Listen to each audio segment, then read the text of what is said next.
Hello students, I welcome back 7th B1 students for this English class. I hope and pray for your health and happiness. Stay at home and be safe. In this lockdown period, you all should read more books, make use of the time, spend more time for reading. I am your English teacher, Mrs. Priya Rex. Every Monday, you will be getting your English lessons. This is our first lesson, The Selfish Giant. This is an interesting story. Now we are going to see our author. Okay, author of this lesson, Oscar Wilde. Okay, he was an Irish author who wrote plays, fiction, essays, and poetry.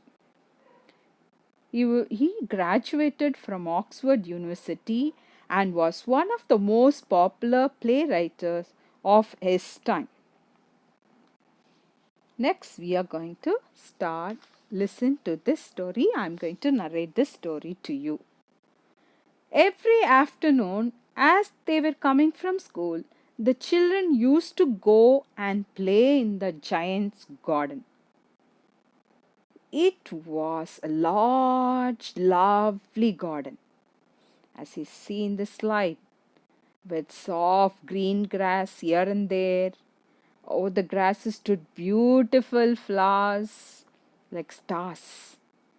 And there were one more information for about this garden. There were 12 peach trees. In the springtime broke out into blossoms of pink and pearl. In autumn bore rich fruits. The birds sat on the trees and sang so sweetly that the children used to stop their games and listen to them. They loved this garden. They were very happy playing every day in this garden. Every evening they go play in this garden. They're very happy. One day the giant came to his castle. When he arrived to his castle, he saw children playing in the garden. And also, I want to tell you one more thing. He had been to his friend. He went to visit his friend and he stayed with him 7 long years. And after the 7 long years, again he came to his castle.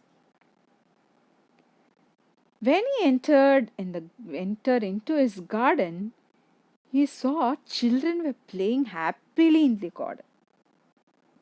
And he shouted at the children, "What are you doing here?" He cried in very gruff voice. And the children, when they heard this gruff voice, they all ran away. And also he made one statement. "This is my own garden. This is my own garden. And I will allow nobody to play in my garden." So he thought, what should I do? Next step, he thought he should build a big wall, high wall around the garden. After building a big wall, and also he put notice on the wall. What was his notice? He just chased the children and he built a big wall. Now we put a notice, you can see in the slide. Trespassers will be prosecuted. So if they get inside, they will be punished. This was a notice written on the wall. In the story we can tell that the giant was a very selfish person. He was all alone in the garden. He had no family or no children. He was all alone. But still he didn't allow children to play in the garden. This shows he was a selfish man. Now we see children, where they play, and they had nowhere to play. They tried to play on the road, but the roads were very dusty, full of hard stones, and they did not like it. They were wandering here and there every evening to spend their time, but they were not happy anywhere. Only they liked the giant's garden because it was lovely. It was very lovely garden, large garden. Now the giant was all alone in his garden. It's supposed to be a spring season, but the spring didn't come to the garden. Everywhere around the garden, everywhere it was spring, but only in the giant's garden it was snow and frost, and no birds, no flowers, no fruits, no birds singing in the garden. Only he saw was snow everywhere. And it was, he didn't like the garden because so long he didn't hear any sound. He was all alone in his garden. He saw only the snow every day, and he was longing to hear the birds sing. And he was thinking in his mind, why the spring still didn't come to my garden? Even the summer didn't come. And the autumn also used to give beautiful fruits, but still he didn't get anything. And in his mind, it was lingering, why the snow is still in my garden. One morning, the giant was lying awake in the bed, and he heard some lovely music, and it was a sweet sound, and it was a sweet music. It was really a little bird singing outside his window.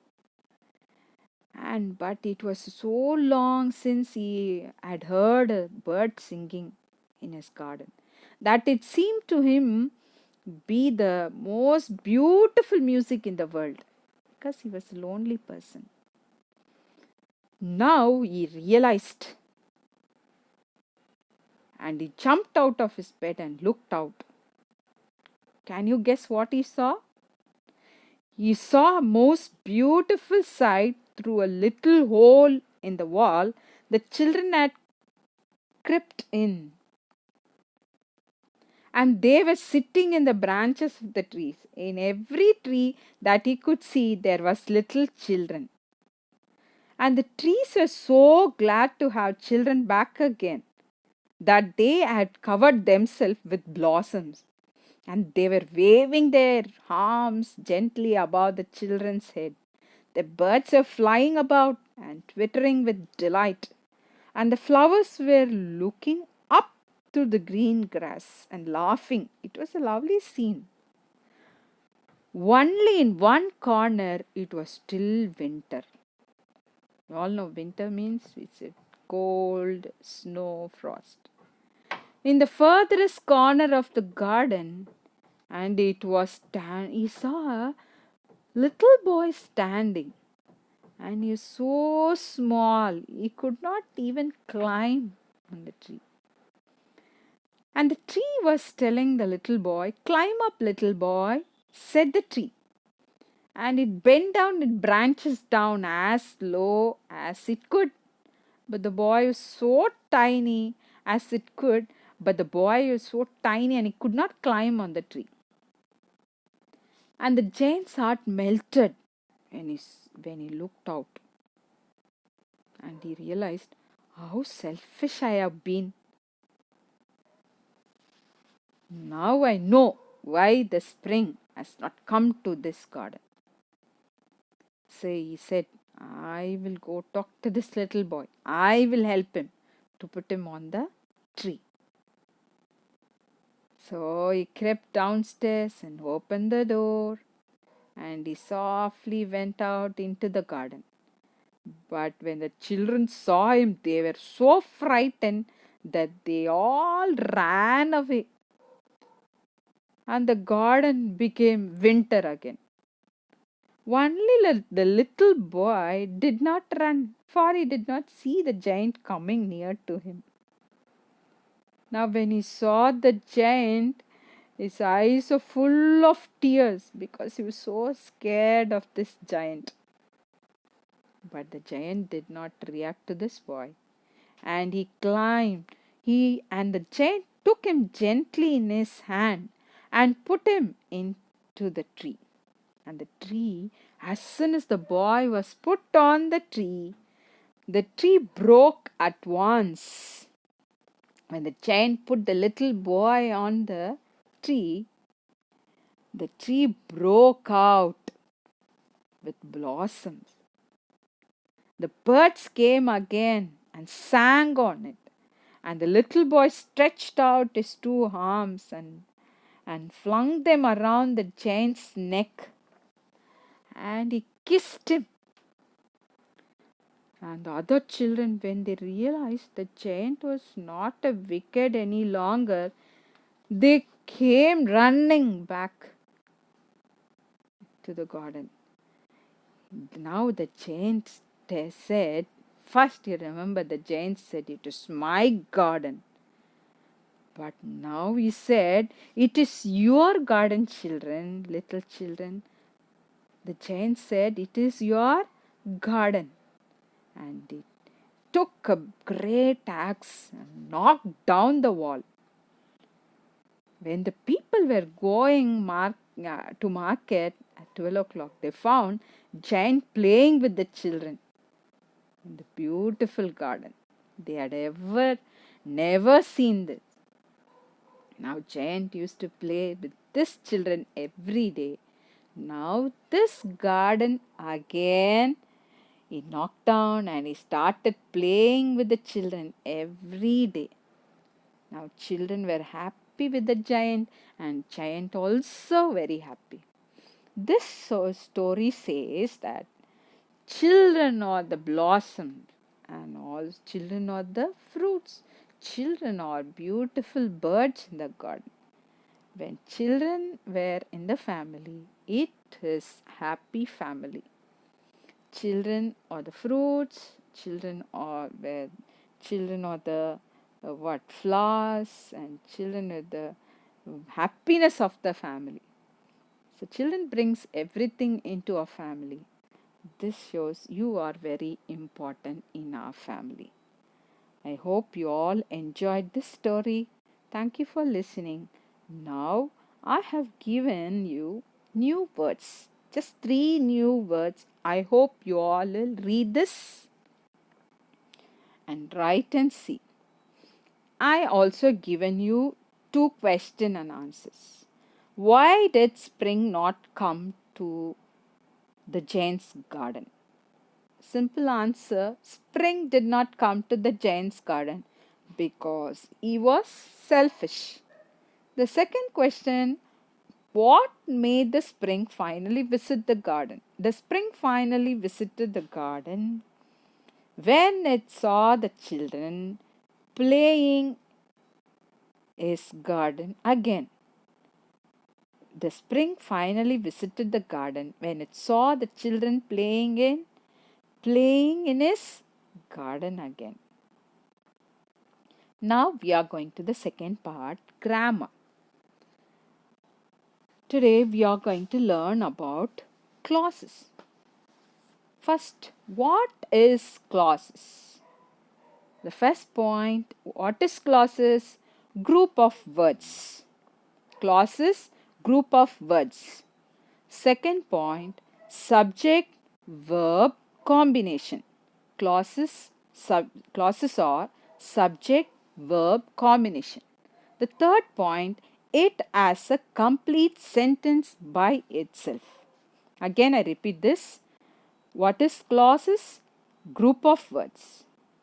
Second, subject and verb combination. Third point, it as a complete sentence by itself. For example, he plays cricket regularly. Here we see he is subject. Plays is verb.